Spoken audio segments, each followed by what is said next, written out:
গত পর্বে আমরা দেখেছিলাম নারুটো কাকাই সেন্সের কাছে সে গারা এবং সাসকের ফাইট বন্ধ করতে বলে। ওইখান থেকেই শুরু হয়ে যায় নারুটো এপিসোড 67, যেখানে আসলে নারুটো ভয় পাচ্ছিল যে গারা কোনো সাধারণ মানুষ নয়, তার সাথে সাসকের ফাইট করানো একদমই ঠিক হবে না। কিন্তু কাকাই সেন্সে বলে রিল্যাক্স, টেনশন নিও না, চুপচাপ খেলা দেখো। ওইদিকে গারার আরো একটি চোখ দেখে তেমারি বলে থার্ড আই জুৎসু কেন করতেছে সে, আর গারা সেই গোলকের ভিতরে বসে বসে মন্ত্র পড়তেছিল। তো যাই হোক, ওইদিকে সাসকে তো একদমই বসে থাকবে না, সে আবারও ফাইট করার জন্য চলে আসে। কিন্তু গারার এই আলটিমেট ডিফেন্সটা এতটাই শক্তিশালী যে সাসকে কিছুই করতে পারতেছিল না। সাসকে বলে এটা তো আনএক্সপেক্টেড ছিল। ওইদিকে গারা এখনো ওইটার ভিতরে মন্ত্র পড়তে থাকে। সাসকে বলে আমি জানি না তোমার প্ল্যান কি, তুমি কি করতে চাচ্ছ, তুমি কি সবসময় এটার ভিতরে থাকবে নাকি? ঠিক আছে থাকো, ততক্ষণে আমি আমার প্ল্যান রেডি করি, যেটা তোমার জন্য স্পেশাল ভাবে আমি প্ল্যান করেছি। ওইদিকে জঙ্গলের ভেতরে চিয়ার মতো কিছু আনবু ব্ল্যাক অপস যাচ্ছিল। হুট করে একজন কিছু টের পেয়ে দাঁড়ায়, কিন্তু কিছুই না দেখতে পেয়ে আবার চলে যায়। তখন দেখি ঝোপের পেছনে কয়েকজন অন্য মাস্ক পরা নিনজা ছিল, আর ওই নিনজাগুলোর সংখ্যাও ছিল অনেক। একজন আবার তাদেরকে দিক নির্দেশনা দিচ্ছিল। ওইদিকে সাকুরা জিজ্ঞেস করে কাকাই সেন্সেই আপনি বলছিলেন আপনাদের দেরি করে আসার পিছনে একটি কারণ রয়েছে, সেটা কি? কাকাই সেন্সে বলে ওইটা তো অনেক লম্বা কাহিনী। নারুটো বলে এখন কি কাহিনী শোনার সময় নাকি, আপনি কিছু করেন তাড়াতাড়ি। কাকাই সেন্সে বলে এখন কেরকের বন্ধ করে সাসকে দেখো, দেখো সবাইকে সে এখন তাক লাগিয়ে দিবে। ওইদিকে সাসকে একদম দেয়ালে উঠে গারার থেকে অনেকটা জায়গা নিয়ে নেয়, আর সেইখানে গিয়ে হ্যান্ড সাইন বানিয়ে তার বাম হাতের মধ্যে একটি জুৎসু করতে থাকে। ওইদিকে বাকি বলে গাধা কোথাকার, সে এখনো ওই বলের ভিতরে কি করতেছে, আমাদের যে কোনো মুহূর্তে ডাক চলে আসতে পারে। ওইদিকে গারা শিল্ডের ভিতরে কার সাথে যেন কথা বলতেছে। সে বলে তুমি তৈরি আছো তো, আমি এখন এটা খুলতে যাচ্ছি যাতে তুমি বের হতে পারো, তারপর সবকিছুই তোমার হবে। আমি খুবই ভালো বাচ্চা তাই না মা, আমি এখনই এইটা খুলতেছি। তখন কানকুরু বলে গাধা এখনো ওইটার ভিতরে বসে আছে, আর কতক্ষণ বসে থাকবে? তেমারি বলে আমি জানি না, সে আমাদের প্ল্যান মোতাবেক কাজ করতেছে না, সে সবকিছু খতম করে দিবে। কানকুরু বলে এখন আর কিছুই করার নেই, আমাদের তাড়াতাড়ি করে এইখান থেকে বেঁচে বের হতে হবে। অন্যদিকে জঙ্গলের ভেতর ওই নিনজাগুলো একটি সামানিং জুৎসু তৈরি করতেছে, আর তাদের সামানিং জুৎসুর আকৃতি দেখে মনে হচ্ছিল খুবই ভয়ানক এবং খুবই বড় কিছু সামান করতে চাচ্ছে। ওইদিকে আমরা সাসকের হাতে আকাশের বিজলির মতো কিছু দেখতে পাই, যেটা দেখে গাই সেন্সে জিজ্ঞেস করে এটা কেমনে সম্ভব? কাকাই সেন্সে বলে তুমি বলেছিলে না আমি কেন নিজে সাসকে ট্রেনিং করিয়েছি, কারণ সে একদমই আমার মতো। তারপর সাসকে ওইটা হাতে নিয়ে দৌড়াতে থাকে।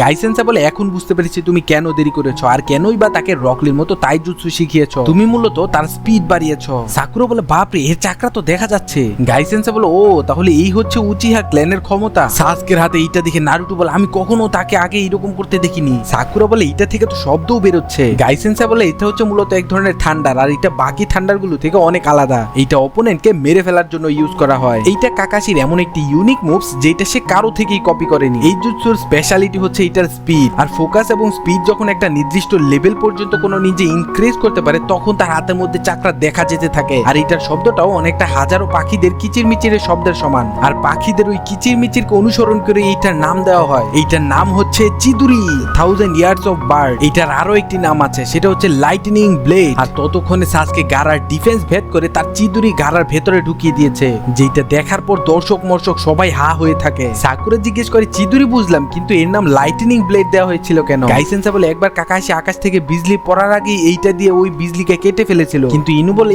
বিজলির তার কাটছে মনে হয়, ওইটাই বলে যে আসমানের বিজলি নাই কাইটা ফেলছে। সাকুরা বলে এরা এতক্ষণ কি বকবক করছে কিছুই বুঝি নাই, তবে এইটা দেখতে যথেষ্ট কুল। রকলি বলে আমি নিজেকে অনেক শক্তিশালী মনে করতাম, তাই ওই দিন সাসকে কত কথা শোনাইছি, পরে বলছিলাম নিজের মধ্যে যদি এত পরিমাণ এনার্জি না থাকে তাহলে জুৎসু কপি করেও লাভ নাই। আর আজকে দেখো সাসকে এতটাই ট্রেনিং করে নিয়েছে যে সে আমার তাই জুৎসু তো পারেই, সাথে তার শারিঙ্গানও আছে। তোমাকে দেখে আমার অনেক জ্বলে সাসকে। ওইদিকে লি ভিলেজের বাইরে জঙ্গলের মধ্যে শত্রু নিনজায় ভরে গেছে, তারা মূলত এখানে অর্ডারের জন্য বসে আছে। অর্ডার পাওয়ার সাথে সাথেই তারা তাদের কাজ শুরু করে দিবে। কাজে কাগো সাসকের ওই জুৎসু দেখে বলে বাপরে এটা তো খুবই ভয়ানক। ওইদিকে নারুটোও একটু আপসেট হয়ে যায়, কারণ এখন সাসকের মধ্যে ডিফারেন্ট টাইপের জুৎসু রয়েছে। তখন তো বড় মুখ করে বলেছিলাম যে সাসকে হারিয়ে ফেলবো, কিন্তু এখন কেমনে কি, সে তো এখন আমার থেকে অনেকটা এগিয়ে গিয়েছে। ওইদিকে আমরা দেখতে পাই সাসকের ওই চিদুরিটা একদম গারার কাঁধে গিয়ে লেগেছে, আর গারার কাঁধ থেকে বেয়ে বেয়ে রক্ত পড়তেছে, যেটা দেখার পর গারার তো পুরো মাথা নষ্ট। সে তো চিল্লাচিল্লি শুরু করে দেয়। হঠাৎ সাসকে খেয়াল করে যে তার হাতে কেউ ধরে আছে। সে কোনোভাবে ওই বলের ভেতর থেকে নিজের হাত ছুটাতে পারতেছিল না। তখন সে ওইটার ভেতরে হাত রেখে আবারও তার চিদুরি ওপেন করে, আর অনেক কষ্টে ওইটার ভেতর থেকে হাত বের করতে থাকে। তখন সে দেখতে পায় তার হাতের সাথে সাথে দানব আকৃতির কিছু একটা বের হয়ে যায়, যেটা দেখে কানকুরু বলে বাপরে ওই জিনিসটাকে গারার উপর ভারী হয়ে যাচ্ছে না, এটা তো খুবই ভয়ানক। আমার এখনো ওই দিনটার কথা মনে আছে যখন আমি প্রথম এটা দেখছিলাম, আমি তো 3 দিন পর্যন্ত কিছু খাইতেই পারি নাই। ওইদিকে সাসকে ভালো করে খেয়াল করলে দেখতে পাই ওই বলের ভেতর কিছু একটা নড়তেছে, আর তখনই হুট করে ছিদ্র দিয়ে ওই চোখ দেখা যায়। জ্ঞানমা সেন্সে বলে বুঝতেছি না কিছু একটা গড়বড় মনে হচ্ছে। তখনই গারার ওই শিল্ড ভেঙে যায়, আর গারা বাইরে বেরিয়ে আসে, আর দেখা যায় গারার কাঁধ দিয়ে রক্ত বেয়ে বেয়ে পড়তেছে, আর গারা গারার চোখগুলাও যেন দেখতে কেমন হয়ে যাচ্ছিল। সাসকে বলে এর চোখগুলা তো নরমাল মনে হচ্ছে না, কিছু একটা ঝামেলা তো আছেই। ওইদিকে আনবু ব্ল্যাক অপসের একজন লোক একজন দর্শকের কাঁধে হাত দিয়ে তাকে অজ্ঞান করে ফেলে, আর সাথে সাথে হ্যান্ডসাইড মানিয়ে কোনো একটা জুৎসু করতে যাচ্ছে। নারুটো তখনও এক মনোযোগে তাদের দেখতেছিল, তখনই আকাশ থেকে হুট করে পাখির পালক পড়া শুরু করে দেয়, আর দেখতে দেখতে নারুটোও অজ্ঞান হতে থাকে। কাকাই সেন্সাই বলে গেনজুৎসু, তারপর গাই সেন্সাই আর কাকাই সেন্সাই রিলিজ বলে গেনজুৎসু থেকে বের হয়ে যায়। আশেপাশের সকল দর্শকরাও তখন গেনজুৎসুতে সেন্সলেস হয়ে যায়, কিন্তু সাকুরা ও বিষয়টা কিভাবে যেন ধরে ফেলে, আর সেও রিলিজ বলে গেনজুৎসু থেকে বের হয়ে যায়। বাকি বলে গেনজুৎসু, তার মানে কাবুতো তার কাজ শুরু করে দিয়েছে। তখন আমরা দেখতে পাই বড় বড় চোখ করে কাজেকাগে হোকাগের দিকে তাকাচ্ছে। তখন কাজেকাগে বলে তাহলে আর কি, শুরু করা যাক এখন। সাথে সাথে তার দুইজন নিনজা কাজেকাগে ঢেকে ফেলে আর একটা স্মোক গ্রেনেড ইউজ করে ধোয়া ধোয়া করে ফেলে। ওইদিকে জঙ্গলের অদ্ভুত নিনজারা বলতে থাকে সিগন্যাল পেয়ে গিয়েছি, চলো এবার। ওইদিকে যে সকল নিনজারা সামানিং জুৎসু করতেছিল তারাও রেডি হয়ে যায়।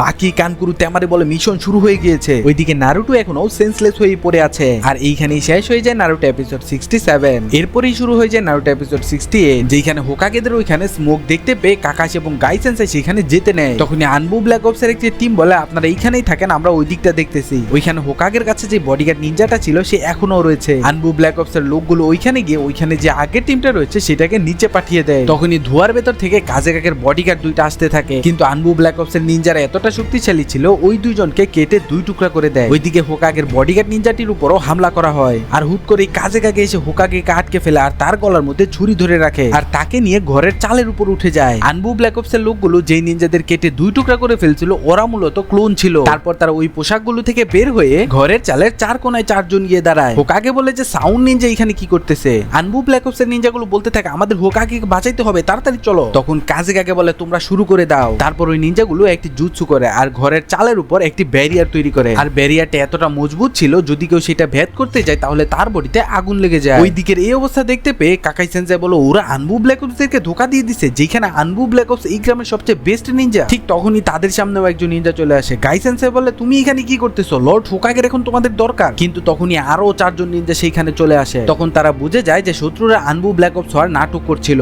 গাই সেন্সাই বলে তার মানে ওই গেনজুৎসুটা এই নিনজার ছিল। ওইদিকে হোকাগে বলে আমার বিশ্বাস হচ্ছে না, স্যান্ড ভিলেজ লিভ ভিলেজের সাথে ধোকা দিয়ে দিল। কাজেকাগে বলে এই ফাইটটা আমাদের গ্রামে না হওয়ার পিছনে কারণ ছিল যেন তোমাদের গ্রামে আমরা ঢুকতে পারি। এই ইঁদুর বিড়াল খেলা এইখানেই শেষ করা হোক, আর এখন থেকেই এক নতুন ইতিহাস রচনা করা হবে। হোকাগে বলে আপনি কি নতুন করে যুদ্ধ শুরু করতে চাচ্ছেন? কাজেকাগে বলে একদমই তাই। হোকাগে বলে কিন্তু যুদ্ধ করে কোনো লাভ হবে না, এর থেকে ভালো যে কোনো একটা সমাধানে যাইতে হবে, এখনো সময় আছে কাজেকাগে, আপনি আরেকটু ভেবে দেখতে পারেন। তখন সে বলে বয়স বাড়ার সাথে সাথে আপনার দুনিয়া থেকে যাওয়ার প্রতিও ভয় কাজ করতেছে, তাই না সারুটোবি সেন্সেই? তখন হোকাগে বলে ও তুমি? তখন পাহারাদার একজন নিনজা বলতে থাকে আরে ইয়ার আজকে আমাকে এইখানে ডিউটি করতে হচ্ছে, ওইখানে চুনির এক্সাম হচ্ছে, ওইখানে যাওয়া উচিত ছিল আমার। ওইদিকে যারা সামানিং জুৎসু করতেছিল তাদের জুৎসু কমপ্লিট হয়ে যায়, আর তারা সামান করে বিশাল বড় এক সাপ, আর দেখতে দেখতেই ওইটা লিভ ভিলেজের দেয়ালের সামনে চলে আসে, আর দেয়াল ভেঙে ভিতরে ঢুকে পড়ে।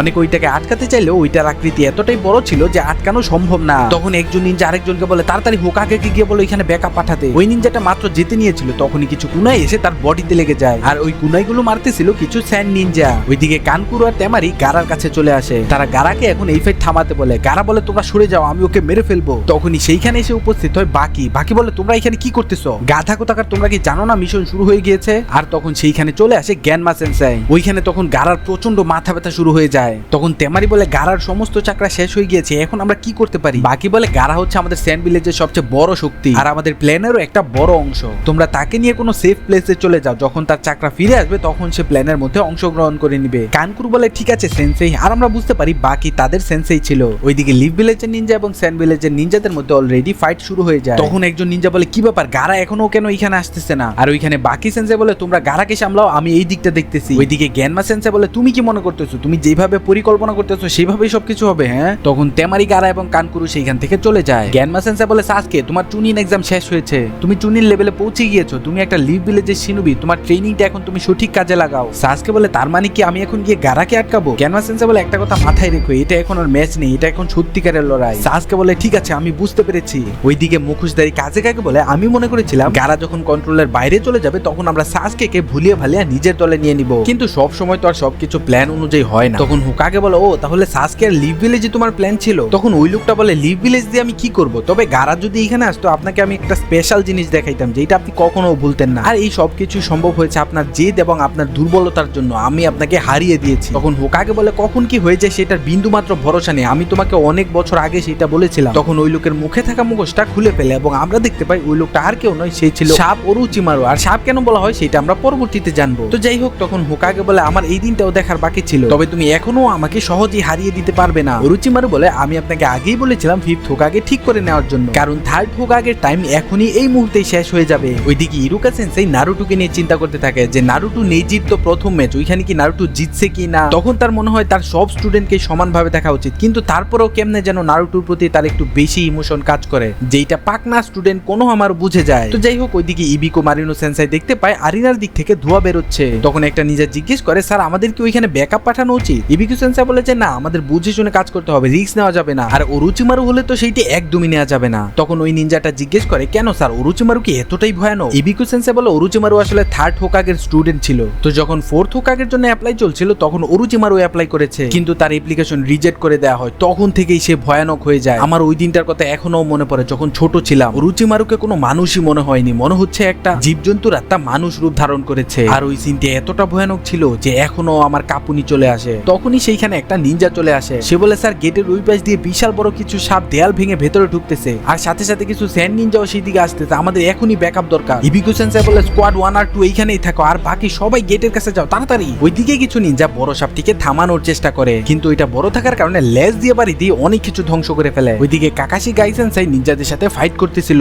ওইদিকে ওরোচিমারু আর 3rd হোকাগের মধ্যে এখনো কথা চলতেছে। 3rd হোকাগে বলে আমার মনে হচ্ছে তোমার এই ভিলেজের মধ্যে হামলা করার কোনো ইচ্ছা ছিল না। ওরোচিমারু বলে বিষয়টা কিছুটা অমন হলো, আমার আসলে কোনো কিছুই স্থির দেখতে ভাল লাগে না, আমি চাই সবকিছুই একটা গতিতে চলতে থাকুক, আর না চলতে থাকলে আমি নিজেই চালাতে চাই, আর আমার প্রথম চালানোর কাজ হবে এই গ্রামের ধ্বংস। হোকাগে বলে যে হ্যাঁ তুমি এখনো আগের মতোই আছো। ওইদিকে কাকাই সেন্সাই বলে সাকুরা আমি তোমাকে ওই দিন গেনজুৎসু শিখিয়ে অনেক ভালো কাজ করেছি, তুমি তাড়াতাড়ি গেনজুৎসু রিলিজ করে নারুটো এবং শিকামারুকে জাগিয়ে তোলো। নারুটো শুনলে খুশি হবে, কারণ ল্যান্ড অফ দ্য ওয়েবসের পরে এইটাই হচ্ছে তোমাদের এ র্যাঙ্ক মিশন। আর এইখানেই শেষ হয়ে যায় নারুটো এপিসোড 68। ভিডিও ভালো লেগে থাকলে লাইক, কমেন্ট এবং সাবস্ক্রাইব করতে ভুলবেন না।